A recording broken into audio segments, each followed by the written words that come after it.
J'ai choisi de faire un maquillage avec beaucoup de lumière. Beaucoup de lumière sur les yeux pour accentuer le regard, puis une bouche assez sobre. Alors encore une fois, avec quelques petites astuces, soit des produits même qu'on peut utiliser du bout des doigts, pourront faire finalement en sorte que votre maquillage de tous les jours va vite avoir des allures un peu plus festives. Pour réaliser ce maquillage, vous aurez besoin du teint lumière avec complexe lumière de diamant, du pinceau fond de teint Perfection, la base paupière CC tenue extrême, l'ombre soufflée Love Spell, le traceur paupière imperméable intense Blackest Black, le mascara dramatique intense 3D volume, le rouge à lèvres gourmand Fortune Cookie, le crayon contour lèvres virtuel, le blush fondant suprême Bae. Alors on débute le maquillage par la correction du teint. Je vais appliquer d'abord un fond de teint pour uniformiser la couleur et apporter justement cet éclat lumineux que l'on recherche.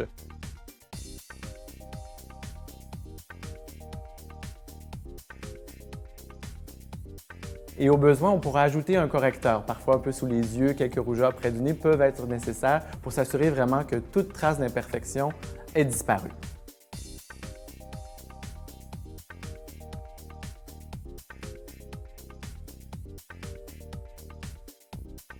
Pour le maquillage des yeux, on va s'attarder aux sourcils, s'assurer que la ligne est suffisamment définie, qu'ils sont le plus symétriques possible.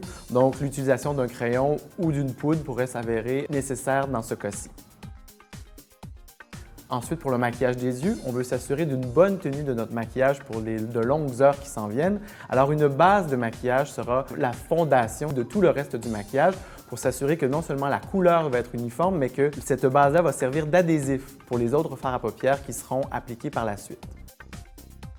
Justement, pour les fards à paupières, je vais utiliser une formule crème poudre, une texture un peu fondante qui peuvent être appliquées au pinceau, mais qui s'avère être très facile à appliquer du bout des doigts.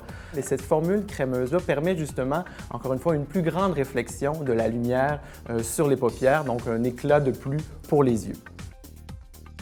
Pour ajouter de la définition, on utilisera un crayon longue tenue d'une couleur plus sombre pour vraiment remplir les espaces entre chacun des cils, s'assurer que ici la frange de cils va sembler plus fournie.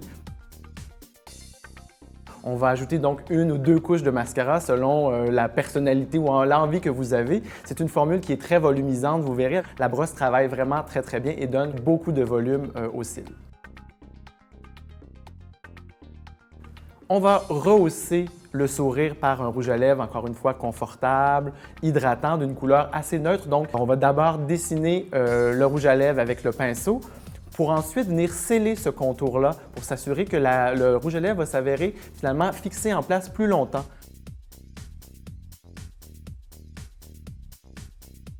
Ce crayon-là, qui est transparent, invisible, va servir de barrière pour sceller vraiment le dessin que l'on aura fait du contour des lèvres.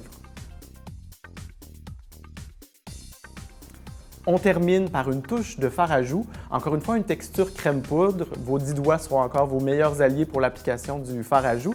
Et le fait de l'appliquer après le rouge à lèvres, vous aurez une meilleure idée de la quantité à utiliser. Souvent, en maquillage, c'est plus facile d'en rajouter que d'en enlever. Puis lorsqu'on en a appliqué le rouge à lèvres, on va avoir une meilleure idée de l'éclat du teint que l'on recherche, évitant ici toute retouche d'enlever ou de retirer le surplus qui aurait pu être potentiellement appliqué s'il s'avérait qu'on avait mis le blush avant le rouge à lèvres.